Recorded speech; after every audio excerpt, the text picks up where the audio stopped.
Hello, Katy. Welcome to the show. I am truly been looking forward to this for a long time. Yeah, as you know, I've been obviously following your work for a long time, and our communities often overcross at times. And I have to tell you, I really, truly just love not just the work that you're doing, which I think is like so important and so needed in this world, but also you're kind of a breath of fresh air of how you do that as well. I just noticed your style has this very cool mix of like both very grounded and kind, and simultaneously, like, here's where it's at. And I think it's hard to pull off that mix really well, but that's really one of the things that I love about your work. So I'm thrilled to have you here joining us, and I'm excited for this conversation. Oh, thank you. I'm so excited to be here. Thank you for inviting me. I think I always try to show up to everything authentically, and I think that resonates with people and like comes through in how I talk about things, and also there can be like downsides to it because I can tend to be like an overshare or like not know when to pull back. So anyway, I appreciate you saying that. I always am like having internal wrestling of like, do I want to say this out loud? I don't know. Well, there's always that fine line, right? And I find sometimes when I'm putting things out there for my own self, I'm like, I know what it sounds like in my head, but I can't really tell how that sounds like from the outside. So Yeah, it's a bit of a totally. dance. Cool. So I really wanted to record this conversation with you. It's an episode I've been thinking about doing for a while. Um, Really for a couple reasons. So one, I think that I've spoken to many women who have children and are parenting and have had experiences of feeling like there's sometimes tension or disconnection in some of their friendships that happen. And I've spoken to many women who are not parenting that have also felt like there's often, not often, but at times been some tension or some distance that's happened in their friendships or even just kind of relationships in general. Mhm. And and I know from my own experience as a woman who is not parenting, it's an interesting identity to carry with you through the world Yeah. because there seems to be so much of our our identity, our sense of who we are, that and really what we're brought into and what we're also kind of not brought into, Hmm. depending on whether or not you have kids. And I know you've moved around a number of times in your life, and I've moved around a lot of times in my life as well. So I feel like I've often been doing this like informal study of how we bond as women and how we, are getting to know acquaintances as women. And yeah, and there's often I have found this phenomenon where I'm just really so aware that my parenting status is so front and center for so many of the other people that I'm speaking to, whether they're parenting or not. So I'm curious, yeah, if you've had similar experiences of feeling like that identity or that part of you is almost kind of enters the room before you do. And Yes. yeah, and what that looks like for you. Yeah, I think for me and also just for, anyone who doesn't have kids, it does it becomes a part of your personal identity, but then also the identity that people see. And I think, I was actually reading like a study about this a few days ago, and it was talking about how there is still like shame and stigma attached to not having kids. And so anytime you're having those interactions, you're also having to navigate what can be very like difficult conversations around trying to navigate some of the stereotypes that someone else may be putting on you from just hearing that you don't have kids. So, from the research, it shows that if you don't have kids by choice, then that stigma and like the kind of stereotype around it is going to be that you're selfish or that you're like cold-hearted or that you don't like kids. And what it also found is that if you are childless not by choice, you often will get those things attached to you if you don't disclose because people will assume that you're child free by choice. But then if people do find out that you're childless, not by choice, then a lot of the stigma or kind of stereotype attached to that is pity, and your life isn't going to be as happy or as fulfilling. And those can be really hard to navigate, especially when you are childless not by choice and trying to do your own identity work and figure out what does this mean for me in my life, and you're still navigating that grief. That it's a lot for people to push on when you're still in kind of a fragile state and trying to figure those things out for yourself, and then you get kind of those stigma or stereotypes attached to it. So that, just looking at the research, those are really very real things that come with that part of our identity. So I think that can be hard to navigate. And I think that there's also seems to be something about becoming a parent that creates kind of a very easy like initial way to bond with people, an easy way to find that commonality and conversation. And because so much of your life is revolving around your kids, that's probably what's on your mind and what you've been up to. And so it's like an easy place to go for a conversation and probably what's on your mind. And so I think there can also be, I don't know, sometimes a feeling of like getting othered, where it's just like I don't feel like I'm part of this club. I don't know where to interject. I don't know where my experience comes in, or like how I can contribute to this conversation or feel included. When a lot of times I think for those of us who don't have kids, if we're in a group of other women that do have kids, the conversation can really a lot of times just stay in that zone of like talking about their kids and what's going on in their kids' lives, and it can just be hard to bridge that. So I think it's messy. Like I think there's so many different dynamics at play that make it challenging, and I think there are solutions if both sides can like meet in the middle and do some compromising and be aware of like what the other person is needing. But yeah, I definitely see this a lot in my own life, but also just within the childless community. It seems to be one of the hardest things that people are dealing with, is just navigating relationships with others in their lives around this identity that for a lot of us, like either we didn't choose, or even I think if you're child free by choice, you're still dealing with it in a similar way.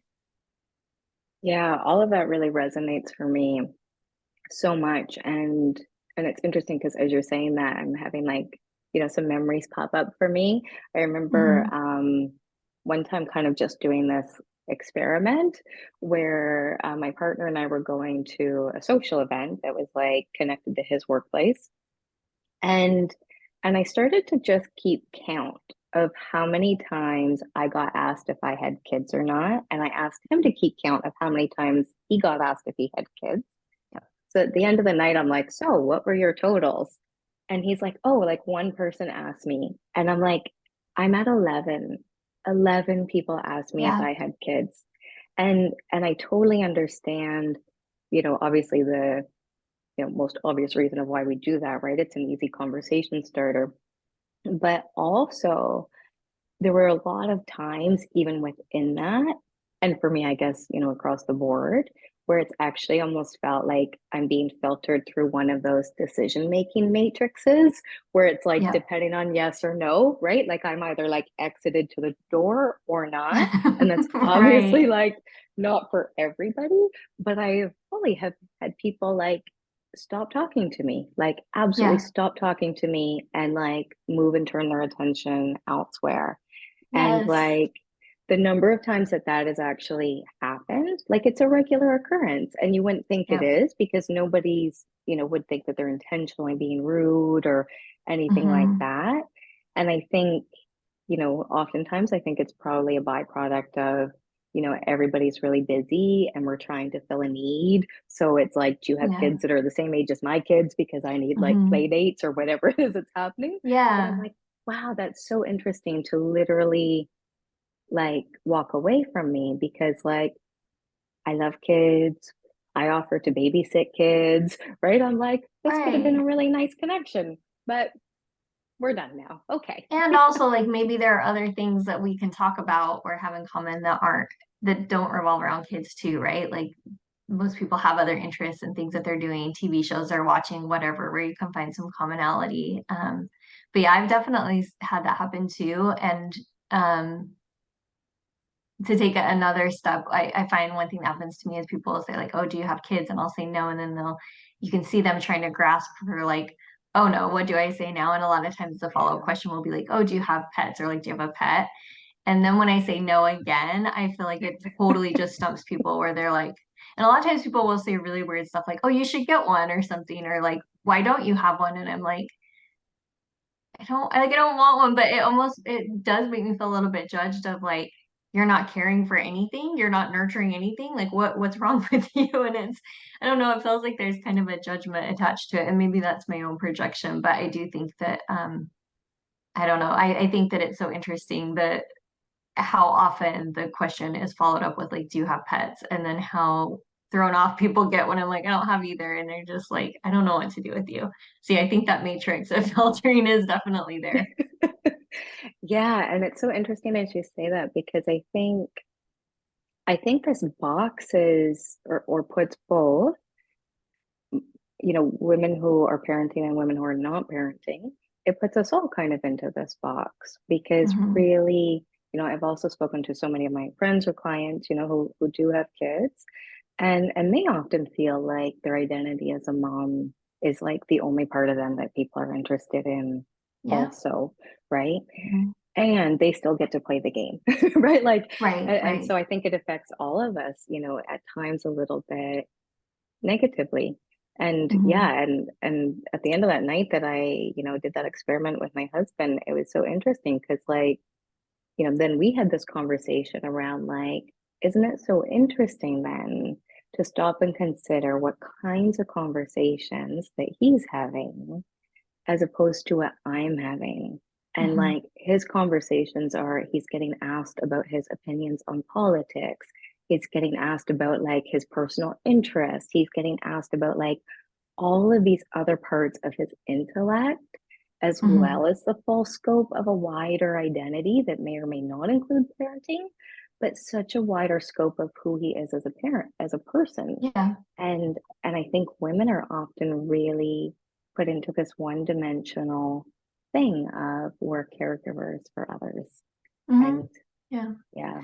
I totally agree. And I've been thinking about this a lot lately too, because in my work I've been thinking so much about the use of like gendered language. And when I say women, do I just mean women, or like do men also have this experience, or like is this also impacting like non-binary people? So just like thinking about this like gendered Mhm. language, and what I've really come to is that I feel like there are if we find out we're going to be childless and that wasn't something we had planned on, uh we have to indicate like we have to navigate that on an individual level. And that's the part I expected. Like when I was going through that, I was like, this is going to be hard. I'm going to go through all this grief. I'm going to have to think about what that means for my future, like all that individual level stuff. But then there's this like extra layer that I don't think I was expecting, which is that societal level of how other people are looking at us and treating us, and um, Mhm. what preconceived notions or stereotypes do they have about us. And I think those are the parts where, for those of us who are socialized as women, like it is different. And it's not that, men don't have pain around it, or they're not having to navigate grief, and the societal Mhm. stuff I think does impact them in some ways too. But I definitely think that there's a gendered aspect to like yeah, if someone it holds like an identity as a woman, and that's how society views them, they're just going to get treated differently, and we're going to have extra steps that have to be navigated that others don't have to have. And so it is really interesting. And I think when I think about how new it is for women to even have the choice to decide if they want to have kids or not, and to have access to reproductive health that would, help them with their decisions, like access to abortion, access to birth control, all of that stuff. Everything's so new, in terms of just being able to make that decision for ourselves. that it makes sense that society is not really caught up to this conversation yet. Like in Mhm. some ways, it still feels like we're living in like the 1800s or something when it comes to expectations around parenting. So I don't know. Totally. And I love that you're, bringing up that idea of like, different experiences around it and different gendered experiences around it, because I think that's so valid. And yeah, and it's something I catch myself, thinking of as well, because I realize I use the word like woman like a lot. And I keep coming back to that in that like you're touching on, I think there is, each road is kind of their own difficult road. But I Mm-hmm. think, especially if you're somebody that looks very female, right? Mm-hmm. Then those outside conditions just come at you really hard. And Yes. and there is Yeah. just a really interesting experience that goes with that. Mhm. Mm-hmm. Wow. And so can I ask you to tell us a little bit about this collective that you've built? Because it's an amazing thing that you've been doing. Yeah, sure. So I will give you kind of the short history behind it, but I started what I call Chasing Creation in 2017. It was right after my hysterectomy, and it was really like just a blog for me to get my thoughts out there. And then I created an Instagram account, and it was just to try to put myself out there to be like, are there a couple other people that I can meet through this that are also going through what I'm going through that I can connect with? Because I just felt really alone in my experience. And I had very supportive people in my life, but even with that, I just didn't feel like they were really getting how much it was impacting me and why. Yeah. And I wanted that sense of being able to share what I was feeling with someone and having them be like, oh, yeah, I totally get it. Like I was just craving that. So that's how it started. And I did that for a few years and I kept kind of adding on different things that I thought would be fun. So I started like a monthly webinar series where I would just bring on different childless people to have conversations with me about different topics. And I spent a few years hosting um, peer support groups every month. And so I really started to get to know a lot of people. And then I think my community, my background is in social work, but I went into community empowerment as my emphasis and have worked in kind of like grassroots organizing and advocacy the last almost decade. And I think that part of my brain kicked in where it just felt like, wow, as a childless community, we really don't have many structures in place for us to come together to have these conversations, for us to have private spaces to like talk about what's going on with us. And so, that led to me creating the Childless Collective Summit, which will be in its third year now. And for that, I just thought, wow, I'm like connecting with all these people who just have so many interesting things to say on this subject.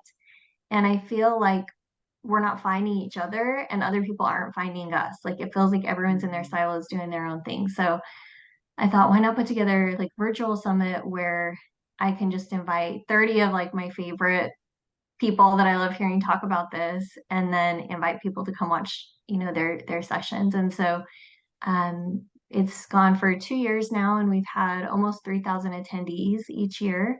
And we had 30 speakers the first year, 40 the second. So it's really, a pretty like massive thing to put together, but also just such a great way to have space for our community to have that experience of coming together. So, there are a few other people who are doing this. Like I'm thinking of Jody Day, who's done so much work around within the childless community, but specifically in building her online community. And then Stephanie Joy Phillips, who does World Childless Week, has, a week where everyone can kind of come together and share their stories. So I think there are a couple other people who are creating that kind of infrastructure for us to have spaces to gather, but it's so new for us right now, and I think it's really important. So right now, I just made the switch a few months ago to working with the childless community full time. And so my main areas of focus are the summit, which, have the third annual virtual summit coming up in October. And then I'm going to be doing my first ever in-person Childless Collective Summit in Charleston, South Carolina in next April. So I'm working on those. And then last year I got approached by Jody, who was wanting to focus more of her energy on some of the childless elderhood projects that she's working on. And she's writing a book and has like all this other stuff going on. And, just said, I really don't feel like I have like the space to be managing the online community anymore. Would you want to kind of take that over? And so I made that switch last year. And so I'm now, also kind of hosting and running the online community as well. And so that's kind of what I'm doing full time now, which has been just the most amazing transition ever. I'm absolutely loving it. So, That's amazing. Good for you. Yeah, because I remember talking to you, a while back and you were still working somewhere else on the side as well. And I'm like, I don't know how you fit all of that into your schedule because like some of the projects you do are like absolutely massive, like literally thousands of yeah. people that come to your summit to benefit from being a part of that community and that work. Yeah, it's been tiring. I will say that. I mean, I've the last like 5 or 6 years I've had a full-time job and then have also been putting probably anywhere between 10 and 30 hours a week every week into the childless community and different projects I was doing with that. And so to have this now just be like one job that I can focus all of my energy on has been really exciting. And I'm still working overtime, but I'm hoping that like I'm gonna get into a flow where I can get a little more balance in my life because I definitely need it. But it's also really energizing to be focusing so much of my passion and energy in this space that um, it just feels so needed and I get so much from doing it. Yeah, and I think it is so needed. So I remember this was like many years ago, but I remember, just happening to see like a Facebook ad for a local gathering that was happening near me.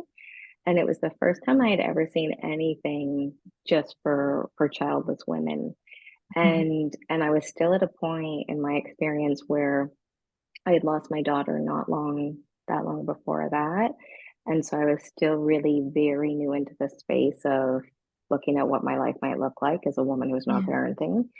And and it was so powerful for me because really when I looked at it, all of my friends and all of my circle were all getting married, having babies, right? And that mhm. was kind of my entire circle at that time. And Yeah, so it was so interesting to step into a space to hear different women's experiences and to talk what our lives are like, the good stuff and the hard stuff and all of that. And so, it was a really nourishing, really validating experience for me, that I think I probably didn't realize how much I really needed at that time. So, can yeah. I ask, what can women or people expect to find or experience when they come in to like the summit or your community?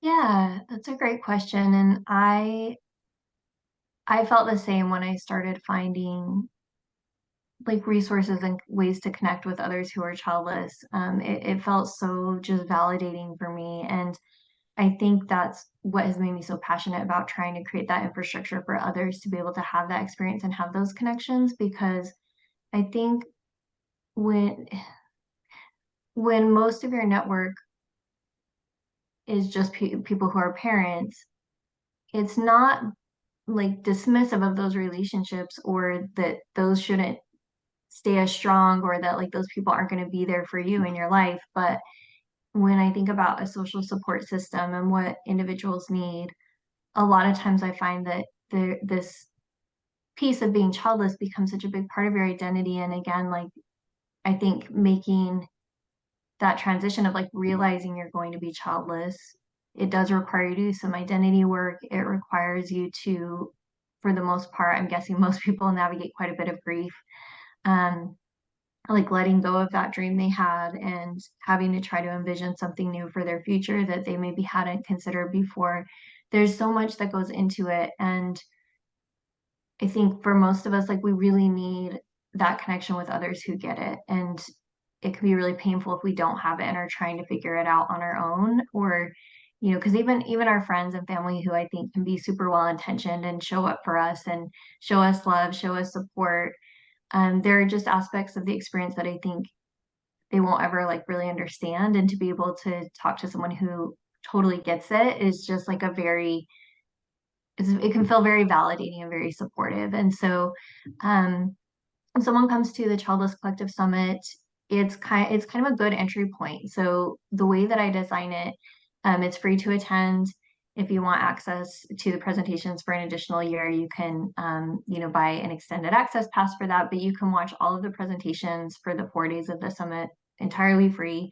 And so it's a really good place to just kind of get like bite-size information on specific topics and start to maybe think about things that you haven't thought about before, get some like advice or tips or hearing someone else's story. But it's also a way to be introduced to a whole network of like providers, practitioners, people who are kind of public voices in this space that you can then go check out their websites, like follow on social media and be getting that kind of nourishment even after the summit of having those places that you can go to connect with people who are really publicly talking about this. And um, it also includes like a lot of therapists or other practitioners who specifically work with people who are childless. So I think that connection piece is really important. And I try to make it so there's a little bit of something for everyone in terms of having a really broad range of topics and having a broad range of um, who's presenting. And so it's broken up into 4 themes. So we have the first day is sharing our stories, and then the second is finding healing. The third is making connections, and the fourth is looking ahead. So I try to kind of plan out some presentations that will be a fit for people no matter kind of where they're at in their journey. So if they're really brand new to it and their grief is the most prominent aspect, they'll Mm-hmm. find support and presentations focused on that. If they're maybe a bit further along where their grief isn't as heavy for them and they're more thinking about, I don't know, what things excite me, like what does this new future look like for me? There's going to be stuff for them too. So that part, I've tried to just make it as broad as possible. And then the online community is a really special place. Like, Jody has built it over 5 years. And so there's so much of her in it. And she's still a Mm-hmm. member there too and contributing to conversations and all of that. So what I've tried to do is really keep her legacy of what she's built while also bringing my own personality to it and some of my own ideas. And so we've got about 800 members right now, so it's open to women, inclusive of transgender women and non-binary people. And it's set up right now mostly in would be kind of similar to forums. So we have different subgroups and topics that people can jump in on and talk about. And then we also have a pretty full calendar of events. So there's a few events every month that people can hop on virtually. And then in some places we have gatherings. So in places where we have enough members and someone who's like a willing host, they may host like lunches or, going to get drinks or things like that in the local community to connect like a few people in a local area. So that's what is there right now. I'm working on some other kind of additions to it that I'm excited to be rolling out in the next couple months. But yeah, so it's just a really special place. We do ID checks so that we know that everyone who's in there like is who they say they are. Yeah. That makes it me feel more comfortable that there's not like any catfish in there or like I don't Mm-hmm. know that like if you meet someone in person or you make this connection, like that they are who they say they are.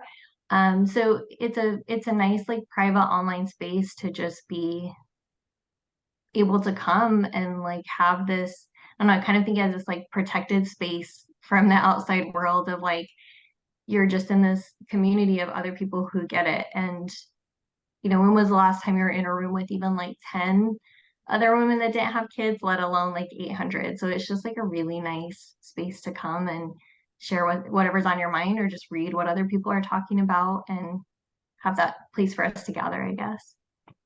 That's really cool.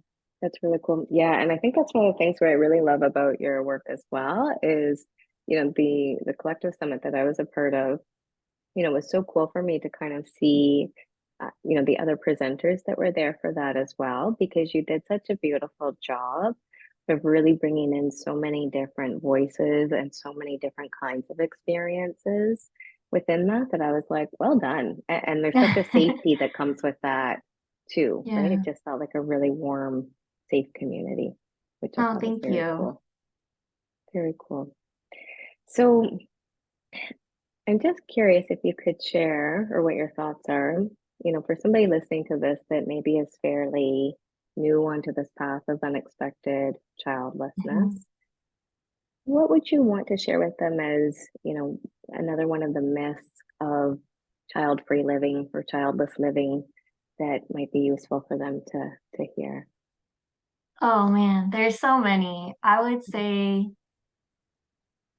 that the thing that I wish someone had told me that I didn't really hear from anyone was that you will be okay. Like you can survive this and not only survive, but you can get through the grief. Um, Not to say that it goes away completely, right? Like you may have moments where it comes up and is heavier at different times, but I think sometimes we only talk about the grief and we don't always share about the other things that we create in our lives that end up being really fulfilling and meaningful, and that we have different avenues for like joy and love and connection and all the things that make a good life. And I think it can be really hard to imagine what that might look like because we are really given one story of like, here's what your life is Mm-hmm. supposed to look like. And if you don't Mm-hmm. follow that, you're going to have this like sad, unfulfilled life. And I think that hasn't been the case in my life. And I get to meet people every single day who are some of the most amazing people I've ever met, who don't have kids. And so I think that's another aspect that's really important about community is it allows you to kind of get a feel for like what do other people's lives look like and where are they finding joy and Mm-hmm. where are they finding meaning and what what things are they filling their lives with, because I don't really subscribe to this idea that there's like one big grand plan that you make that's going to like replace everything that like Mm-hmm. children would have been in your life. But I do think that you can think about, on a daily basis, like what are the things that bring me like moments of joy, or who do I feel really fulfilled after I hang out with, or, it's like those daily pieces of how do I just start to integrate more of the things that I get fulfillment and joy from into my daily life. And then that ends up leading to something big, right? Because it's like our lives are made up of our everyday. So I think that's my biggest thing is just the grief is really hard. And, I really recommend finding like a therapist or someone to help you navigate that. Connecting to community can be really helpful to like be gentle with yourself, but also just know that like it's not always going to feel the way that it does when you're first going through it. Yeah, and I think that's also brilliant. And I think of, two things as as you're describing that. So one, that message and that evidence, because I think this is the other thing that these conversations provide and that, your work provides is like true evidence that like you can have a very happy and very fulfilled life, even if that Mhm. did not include, parenting as you intended to, and that you're going to be okay. Because I think that's, the message that we're confronted with, and it's not necessarily intentional, but that you're not really going to be okay, both in the present tense, right? That like something is wrong with your life and broken. And also, I know one of my big fears was like the long term of like everybody says you need kids for when you get older and like who's going to look Mhm. after you. And then I started to kind of like pay more attention to like other stories and other experiences. And I was like, there's people who have kids that, live way across the country or haven't Yeah. spoken to them in 10 years anyways. Like that's also not your kid's job really to like No. be your future healthcare provider, right? And so, Yeah. And I think maybe in some ways, like we're at, this is the wrong word to use, but I don't know what to replace it with. But there is an advantage of knowing now that we are not going to have that support and that that's not something we can rely on or plan for. And so it can help us, I think, be more proactive about making a plan for that. Like, okay, what is that going to look like for me? And thinking about it now and setting up those things. that you might need, or making a plan to, like, whether that's putting like a little bit away every month in investments or your retirement so that you can like plan for those things, and including, you may need to include long-term care or some kind of like, I don't know, there is just like, it does bring up other things to think about. But I think everyone should be doing that. Like parents should be doing that too, because you're right, it's Totally. not fair to put that on your kids. And for a lot of people, you really can't rely on your kids to do that. Like you said, there's a lot of circumstances where people are not taking care of their parents in their old age. So yeah, I don't want to say advantages definitely feels like the wrong word, but I think um, it's just nice that we can be aware of it at a younger age and have longer, like hopefully we have a couple decades to like put a plan in place and be thinking about it. Well, yeah, and I get what you're saying because it's like this is one of the features of that. So because we're not working with this kind of pre-made template where we're like, oh, like my kids will take care of me older. When I'm older, it forces us to be like, what might my needs be when I'm older, and how can I take Right. care of that for my own self instead of tasking somebody, another human being that maybe doesn't want or isn't able to do that job. Right. And even just thinking about if you do have someone who's a parent and has that mindset of like, oh, I don't really need to plan for like when I get older because my kids are going to take care of me. I would guess that a lot of those people are going to be in for a shock if something happens and their kids aren't there to take care of them and aren't able to. So, um, yeah, I think really everyone should be making that plan, not parents and non-parents alike, but maybe we're just a little bit more like we can be a little bit more proactive about it because we know from the outset like this we are going to need to like care for our own needs, find out what programs are available, find out what insurances we might need, or Mhm. whatever it is, but to make that plan in advance. So Mhm. And I just have one more question for you, before we wrap up too, if that's okay. So I'm curious about how you also stayed connected to some of your friends that were not parenting and how you maintained some of those relationships, during times where maybe your lives look very different or whatever that is. What helped you to do that? yes, sorry. So for my friends who are parents, Hmm. yeah, yeah. I will say I think the friends that I have been able to really maintain relationships throughout all of this are the ones who have retained some aspects of their identity outside of Hmm. motherhood that we can still connect on. So, Hmm. um, the people that I have been able to stay close to are the ones that seem to have some kind of interest in my life. Like when we hang out, it's not just like a monologue of what's going on with their kids, but they'll actually like ask me about my life and like seem to care about what's happening. Or, one of the things that always means a lot to me is if my friends who are willing to like set a little bit of time aside for a phone call. So like, hey, I'm super busy. There might be interruptions, but I'm going to try to have some space to call Hmm. you for like 10 minutes. I appreciate that so much because I realize like that is Hmm. hard for mom of like young kids to find that time to do that. Um, but I do want to feel like I can fit into their life somehow. So I think the friendships where it's a lot harder to make it work are the ones where um my friend seems to be like totally consumed by parenthood. There's nothing else that I can like talk to them about. And the expectation is that I fit into that somehow. So like we're Hmm. only going to hang out if the kids are there. I'm not ever going to get like a babysitter to be with you for an hour. Or if uh if we meet up,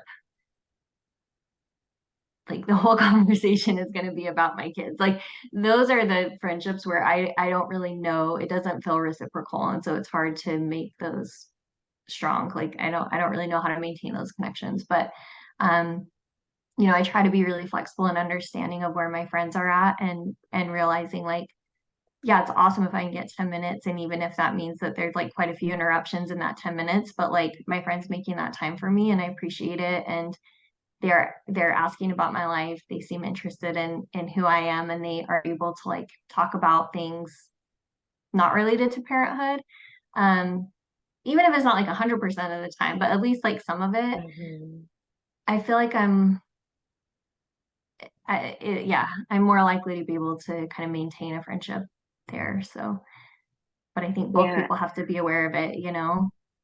And that makes sense to me when you use that word reciprocal, because that's a word that was coming Hmm. up for me as I was listening to you talk. Because, yeah, it makes sense that really whatever your life is about, cool, let's talk about whatever it is your life's about. So, whether that's, the challenges of your child's sleep schedule or, whatever that is that you're having to deal with, but then also like have a little room for like, and what's happening in your life, right? And Hmm. I Yeah. think, yeah, and I have many friends that are, parenting, and we've been able to um, make that work really well. And I think one of the features that I thought of that makes that happen is they're also really respectful of my life as well. Because I Hmm. think sometimes there's this cultural idea, and I don't know if you've encountered this, but like I've met people before that have said, like, oh, do you have kids? And I say, no, I don't, because sometimes I don't want to tell my whole story of Yeah. grief and loss, at a cocktail party. Like I'm just here Right. for the wine and cheese, right? And Exactly. and and they've said, oh, so you have no stress in your life at all then. And I'm like, wow, that is so wildly offensive. And so when I'm talking to somebody that, will say about, I was talking to a woman the other day and I thought, and I have to make a point of actually mentioning this to her the next time I saw her because it was such a beautiful thing. So she was talking about the challenges of doing a big move with, 4 kids. And she said, I know it's hard, like whether you have kids or don't have kids. And just the fact that she mentioned that as just Yeah. that little bit of awareness that, like, I'm not saying it's totally easy for you. I'm not saying my life's hard and your life's not hard. I was Hmm. like, that's really cool to have that kind of openness and awareness that, like, Yeah. I have different challenges in my life, but like, it doesn't mean Yes. my life is challenge free and all I do is sit at home and eat bonbons and do crosswords because I can, right? Like, that's such a Right, right. Yeah. cool. So, anything else that you would like to share about what's coming up for you, or any other thoughts that you would like to leave our listeners with, the women who are Um, checking this out today? I mean, I guess just reiterating how important I think community is. So it, however you like whatever route you want to take to finding connection, like one really easy way to do it if you're just brand new to this and wanting to just find a few other people that you can kind of hear from would be to like go on Instagram and use the hashtags like embracing childless is the one that me and my friend Tanya Hubbard tried to get going because like if you look up childless or well, childless specifically, you'll get like parents who just aren't with their kids for like a day or a weekend. So it'll be like date night, Um, childless. And so it's like pictures of people who do have kids. And then childless not by choice. I don't know why this gets used a lot, but it gets used a lot for people going through fertility treatments. And so there will be a lot of and even like pregnancy announcements or like fertility clinics use it, that kind of thing. So those are still helpful, but they're not quite as curated. But so we started one called Embracing Childless that um, was really just to have an alternative that would only be used by people who actually were like permanently childless, not by choice. mhm. But the other two are great too. So like hashtag childless, childless not by choice, embracing childless, all three of those will start to give you on your feed like some different people who are talking about this and having those conversations. And it can be a really nice place to start to just be able to be like reading thoughts about other people who are thinking about this and starting to make some initial connections. But I just think like the biggest thing is like just don't go through it alone because it's like you don't have to. It feels really lonely, but there are ways to connect with others who are going through it, and it can bring, in my experience, just like so much validation and support, and yeah, to not have to do it on your own. So, and also just want to thank you for all the work that you do because you play such a beautiful role in this space, and I just love everything that you're doing. So, yeah. Thank you. Thank you. Yeah, I think we probably started off with that similar motivation because when I started the Love and Loss Project, which was for women that had lost pregnancies and babies, Hmm. yeah, it was just to really, because I felt the need for that community and for people to have that place to go. And yeah, and that online world, I think that's kind of where we gather, right? In so many ways. Yeah. So I love that you're also taking that into some in-person places as well. But I think that's where we go when it's 3 a.m. and we can't sleep and Mhm. we're wrestling with some of those big questions and big stuff. So Yeah. Yeah. Well, and you think about parents, like if you're a new parent and that's a transition that you've made, you probably think of like 5 or 10 people off the top of your head that you could pick up the phone and call if you're like, I can't get my baby to eat, or like, what do you do for your Mm, sleep schedule, or whatever things are coming up for you. Like you have people that you can just pick up the phone and call. And I think when you're just realizing that you have to let go of your dream of parenthood and that that's something that's not going to happen for you, like, do you have 5 people that you can pick up a phone and be like, hey, this is what's coming up for me today. Like, how did you go through this? Or like, what do you think about this? Or like just someone to listen. That is really important. And we don't have that built in the way that like parents do with each other, where it's just so obvious, like who is in our network that we can go to for advice. So yeah, I just mhm. think connection can be really helpful. And again, not to replace any of the other relationships that you have, but just to add some additional support and like validation in a way that um, may feel different for you than people who are in your life that are parents that may again like be totally loving, supportive, doing their best to be there for you, but just aren't able to like totally get it. So Yeah, just different needs, right? yeah. And those friends can connect with you and support you and meet your needs in other ways. And, I think with Hmm. my friends who are parents, there's going to be some parts of their life that I'm not the person they come to for that question, right? Right. Because I Yeah. haven't lived it. And some Right. things I can't support them with because maybe I have blind spots or I can't relate. And, same thing. They're not going to, understand or encounter some of those challenges that we're going to Hmm. encounter either. So that makes sense to me. Yeah. And one thing I found is that as I was able to get some of those needs validated and met in other ways as I connected to other people who are childless, I didn't feel as much of the need to be trying to get that from my friends and family. Like I was able to kind of see, okay, like they're doing their best. I know they love me. I know they want to support me. I know they want what's best for me, but like I wanted to be like fully seen and validated and like totally Mm, understood in this experience, and where I could just pick up the phone and like tell them whatever I was feeling. And I started to realize like maybe that's not realistic of me to have that expectation. And so to be able to get those needs met with others who do get it and where I can do that, it's helped me come to terms with my relationships with my family and friends that they are what they are and that that's actually okay. Like I don't need to mm. be 100% seen or understood or validated by them because I can get that need met somewhere else, and it takes kind of the burden or pressure off of like needing to get it from everybody, you know? I think that's really brilliant and so important. And that's often something I experience with women that have lost babies in pregnancies Mhm. when they tell me that, they're trying to get support from their friends and family. And often, those people just aren't able to meet them in some of those places. But then, it will sometimes turn into the story of like, they just don't feel like this is worthy of their support. They don't think that Mhm. this is a really big deal. And you're like, no, no, it's not that they don't think you're deserving of good love and care. They just don't know how to give this to you because it's Yeah. not anything that they've experienced or really Mhm. fully understand.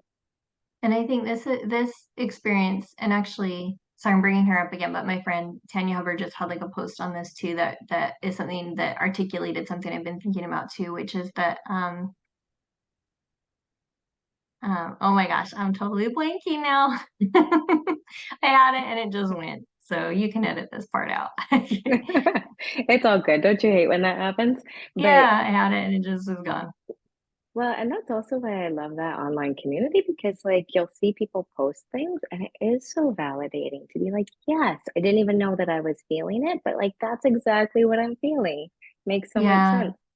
Mhm. Yeah, totally. Very cool. So I am so truly grateful for you for really all of the work that you do. It's honestly phenomenal, and it's not lost on me of how much hours and sweat and effort it takes for you to do that.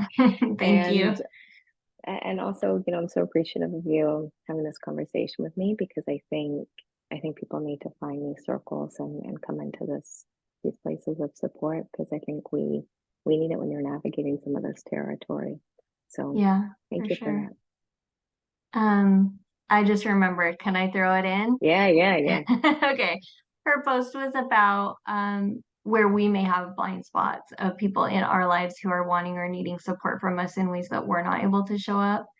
And I think seeing that in my life and how people have responded to me being childless has actually helped me be more aware of where I'm not able to show up or I don't show up well for other people who are having experiences that are so far outside of anything Hmm. I've been through that I don't know what to say to them. I don't know how to show up. I don't know what care would look like for them. Like, it's not that I don't care about the person or love them, but I just like don't know how to show up for them and what they're needing.